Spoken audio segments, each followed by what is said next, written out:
За энэ ном бол бас Монголын монгол бичгийн хэлцүү бичиг болох Чойжо Онцгой нарын зохиосон Зүрхэн толт гэдэгтэй зарим одоо агуулга бүтэц түүнд одоо гарч байгаа философийн үндсэн асуудлууд бол бас адил төстэй зүйл байдаг.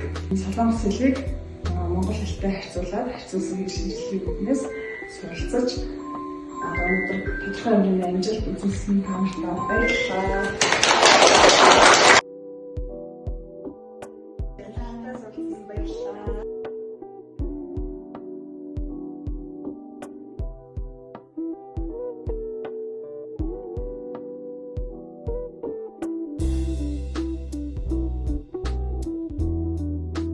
Бид 2025-аас 26 оны хичээлийн жилд хэл шинжилгээний дугуйланг маань Монгол хэл шинжилгээний тэнхимийн доктор профессор Батгшиг багш маань өдөртөн чиглүүлж үйл ажиллагаагаа явуулсан. За энэ хугацаанд бол Монгол хэл болон хэл шинжилэл Монгол судлалын чиглэлээр Монголын болоод гадаадын олон эрдэмтэн судлаачдыг урьж авчирч тэдний мэдлэг туршлагаас суралцах боломжийг олгосон. За тэгээд үүний зэрэгцээ оюутнууд маань солонгос хэлний анхан шатны мэдлэгтэй болж төгслөө.